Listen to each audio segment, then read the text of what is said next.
Before I say anything else, this is not going to be a film about cars. I know. Suspicious line when a man starts a Porsche series by pretending it is not about Porsche. But it really is not. Not about a catalogue, not about paint, not about the kind of words that usually arrive wearing a pressed shirt and smelling like a showroom. My name is Filip Janerka. For the last few years I've been following people with a camera.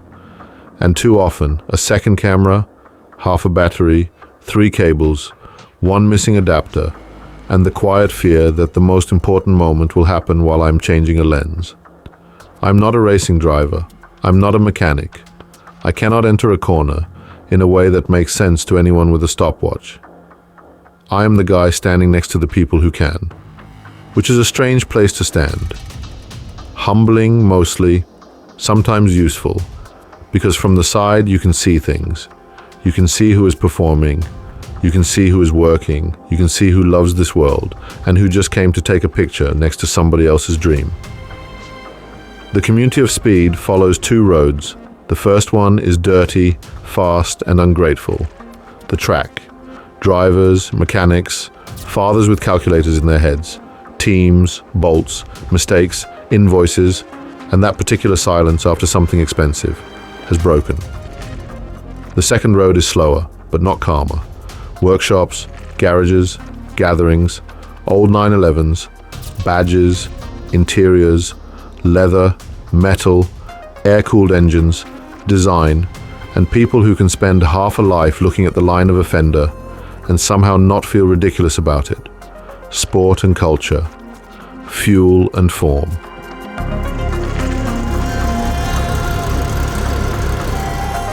See this cap? I bought it at the Red Bull Ring in Austria, middle of the season, the kind of moment when you already know you're in, too deep, but you're still pretending to yourself that you have the situation under control.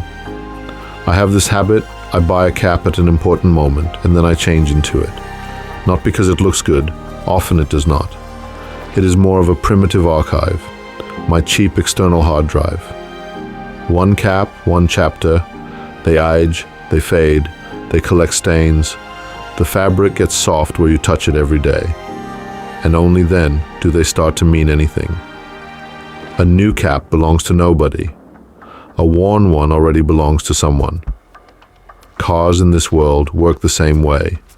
The least interesting ones are the cars that look as if nothing has ever happened to them. Perfect paint, perfect history, perfect garage temperature. Fine. I'm sure someone has an invoice for all of that. I'm interested in things that have been through something. A stone chip. A seat that remembers the owner's back. A steering wheel worn where hands did their job for years. Here, patina is not damage. It is evidence. If you want to understand why, in Poland, Porsche is not just a badge on a hood. You have to start with a man who no longer needs an introduction. Ale tam w Argentynie to nie są takie sprawy, tam są gondoly, tam są bardzo złe drogi niektóre. To nie jest nasz samochód się na to nie nadaje. Zasada is the beginning of the sport road in TCOS. Not because he was the first, because he shows the cost. A long, quiet cost, spread over decades. A life in which speed was never decoration. It was a decision.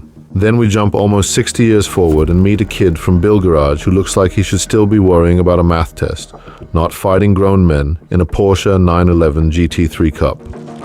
Karol Kręt, born in 2005, karting since childhood, 4 Polish championship titles, an accident so bad a helicopter landed in a rapeseed field. 6 months later, he was back on track, because in this sport common sense is often treated as a temporary illness. And he starts the season by hitting the wall, not metaphorically enough to be comfortable. Ja zacznę. Dawaj. Sezon 2023 był od początku roku sezonem wielkich spięć u nas w domu. Ponieważ sport to jedno, ale to był czas, kiedy dzieci miały maturę i my, Ale to było w sezonie 2022. Co? Matura. Nie, 3. Tak? Tak, 3-4, przełom. Bo to był środek roku, nie? Tak właśnie przykładam wagę do nauki.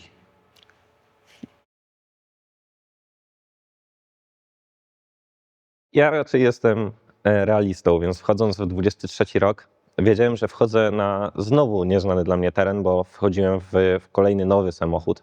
I mimo, że już miałem doświadczenie z poprzedniego samochodu, to tak jak mówiłem, ten samochód się bardzo zmienił. I tak naprawdę musiałem się nauczyć wszystkiego na nowo, więc znowu wchodziłem w sezon z taką myślą, a na spokojnie, bez żadnej presji, nauczę się tego samochodu i dopiero wtedy zacznę coś próbować. Oczywiście z tych planów nic nie wyszło, bo bez żadnej presji zrobiło się tak, że już jeszcze przed sezonem wywołałem na sobie taką presję, że dałem radę się pokłócić ze wszystkimi praktycznie. Ja też w tamtym czasie byłem bardzo wybuchowy i to się objawiło na przykład tym, że nikt nie chciał mieć mnie na radiu i musiał mnie na radiu mieć mój tata, bo u mnie na radiu było ciekawie, że tak powiem. Bo mieliśmy też radio nie na przycisk, tylko które transmitowało cały czas. A że ja byłem wybuchowy, to dużo epitetów w stronę innych osób leciało i nikt po prostu już nie chciał tego słuchać, więc musiał mój tata mieć radio.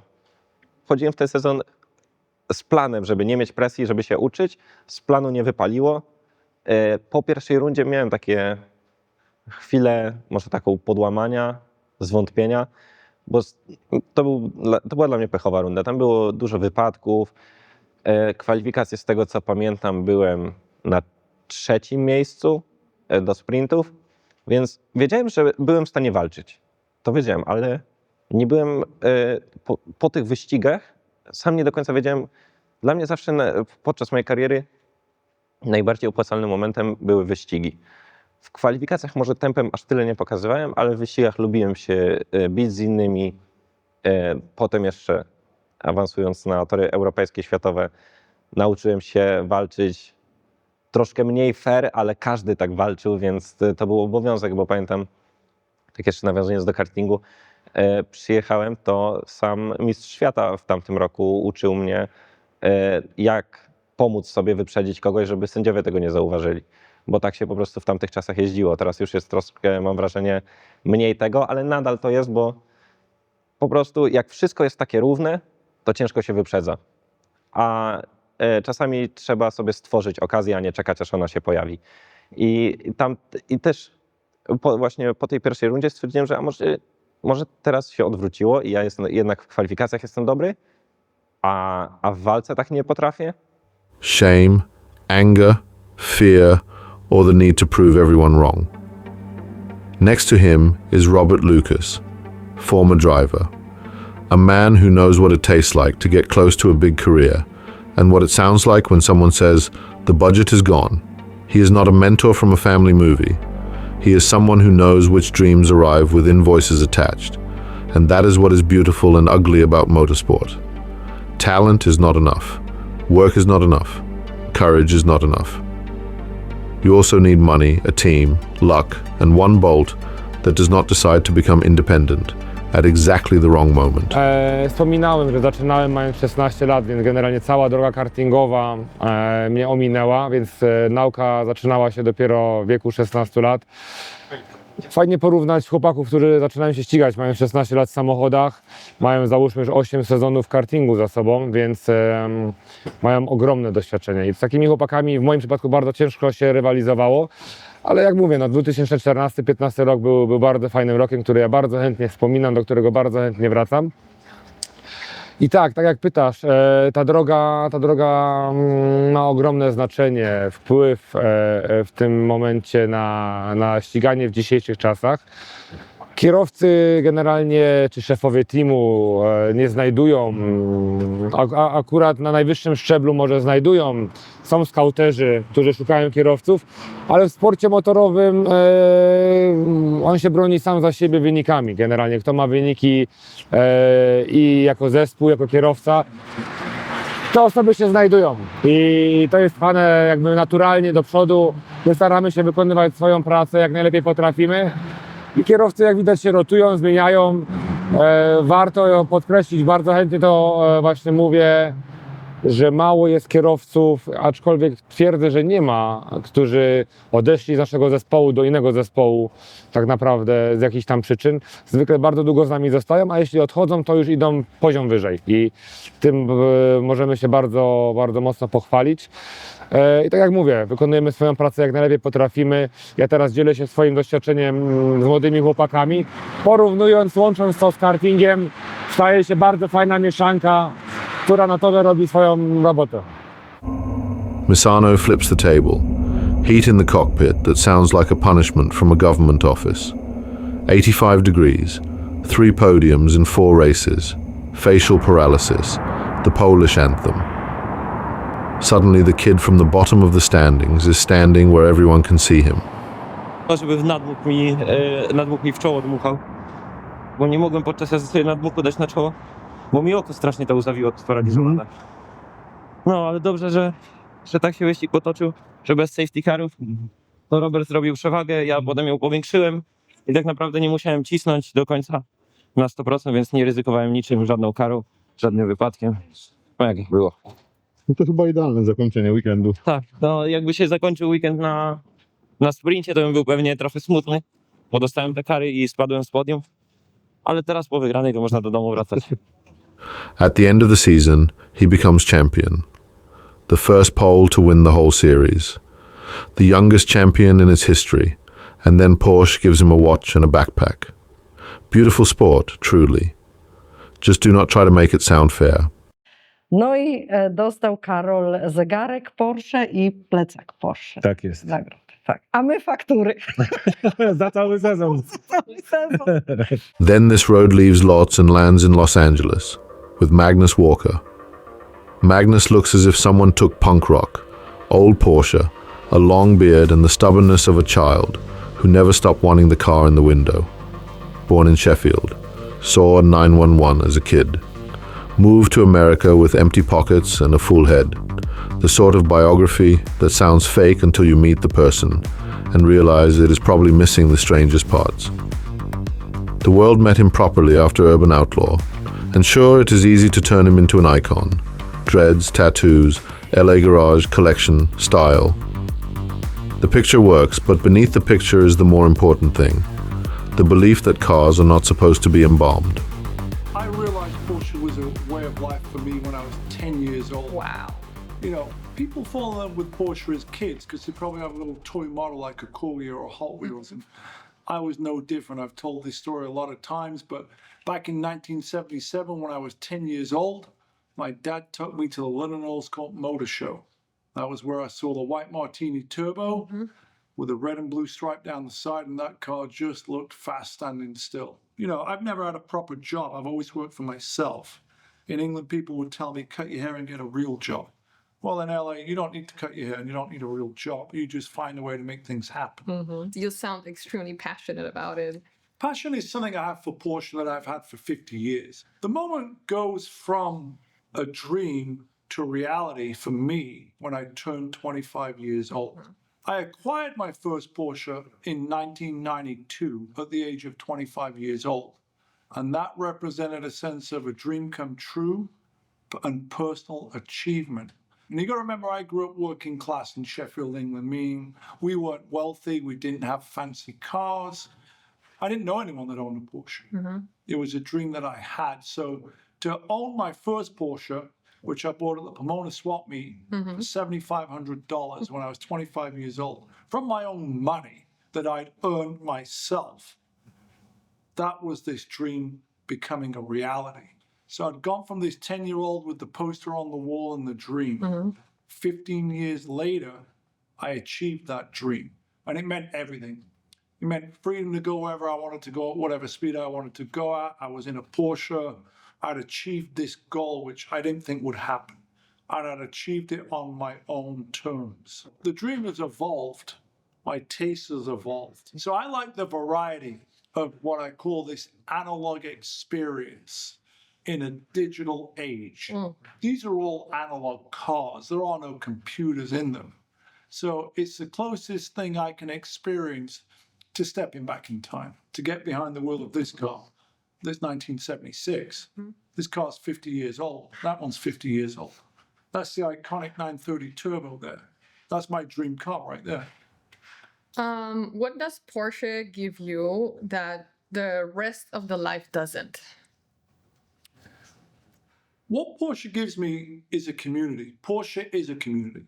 Porsche is a language. I've always said this. Doesn't matter whether you speak English, German, or Polish. We all speak Porsche.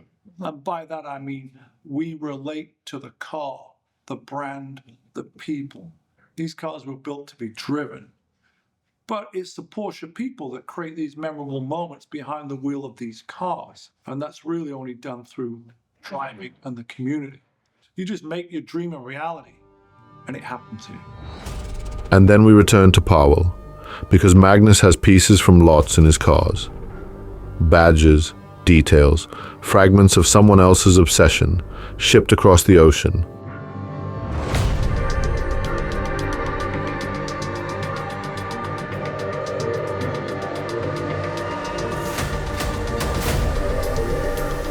O, mam.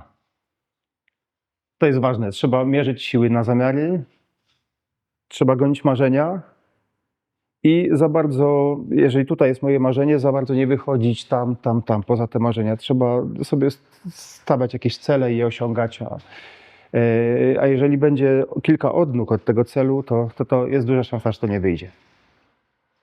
Okay. Jak postrzegasz współczesną społeczność Porsche? To subkultura, religia czy coś pomiędzy?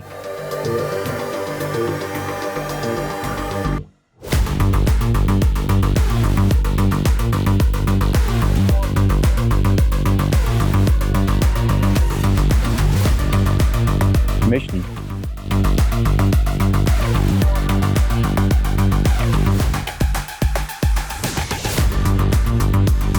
Porsche to rodzaj myślenia o życiu, jakieś wspólne cechy, które jakimś cudem ludzie od Porsche mają.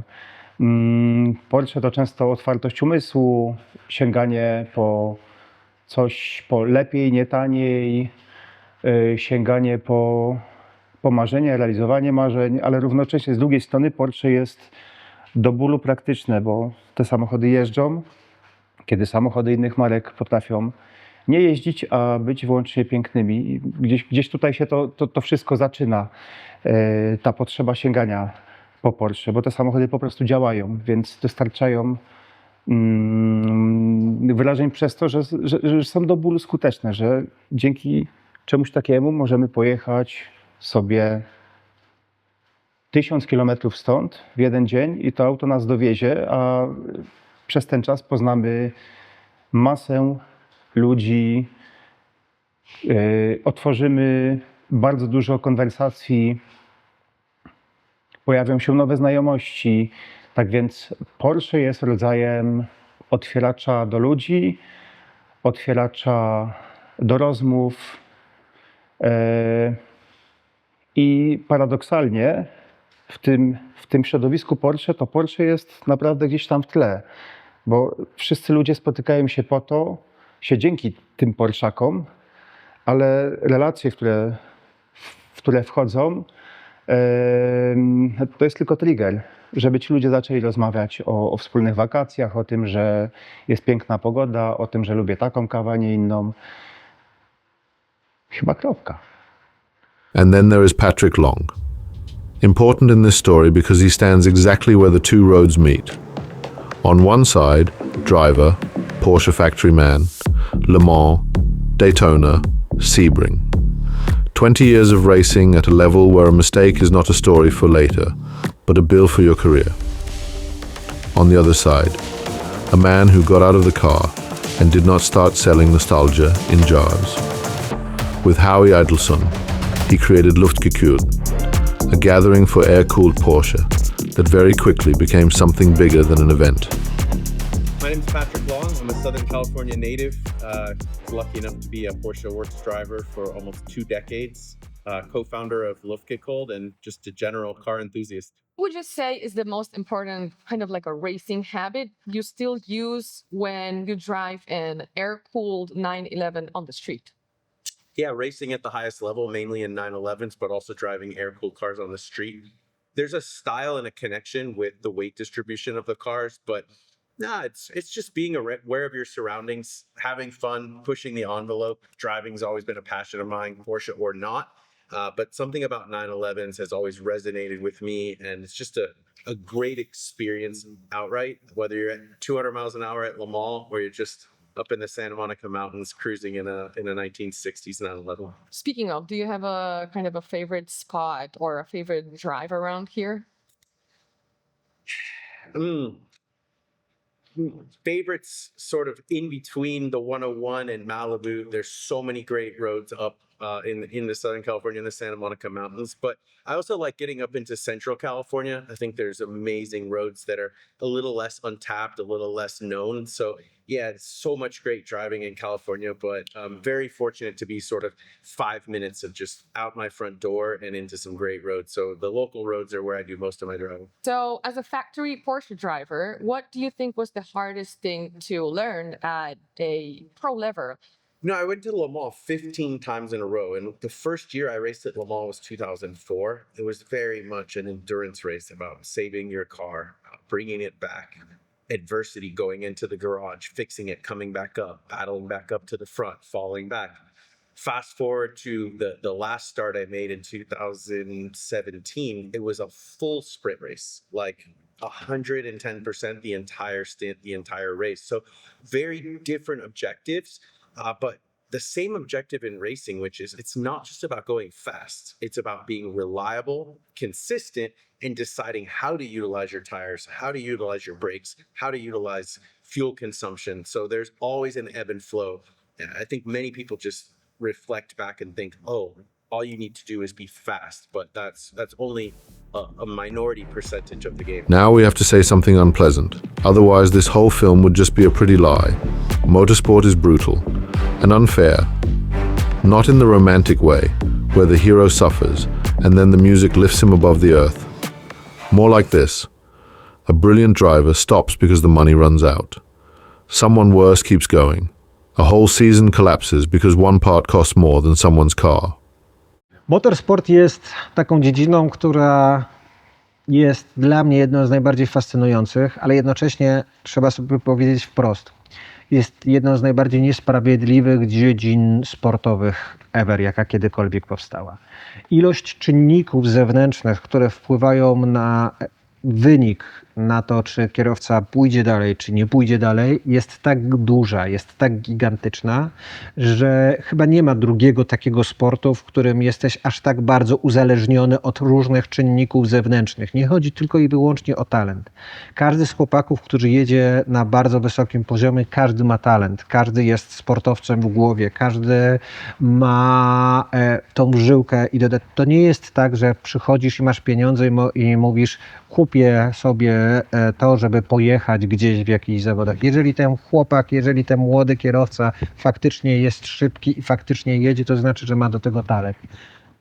Niestety musi mieć do tego drugi czynnik, czyli musi mieć do tego duże finansowanie.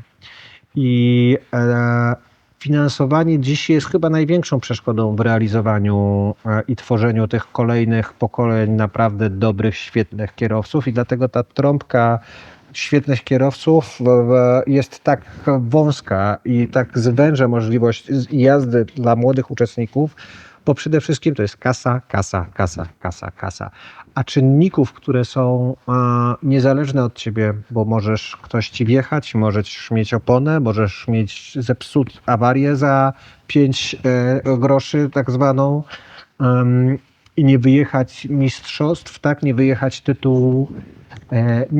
Mało jest takich sportów, w których poświęcasz tak dużo, żeby zdobyć tak niewiele. To znaczy, że wkładasz te miliony budżetu, żeby jechać, zależy oczywiście od poziomu, i podnieść ten puchar i zobaczyć, że ten puchar kosztował 12,50.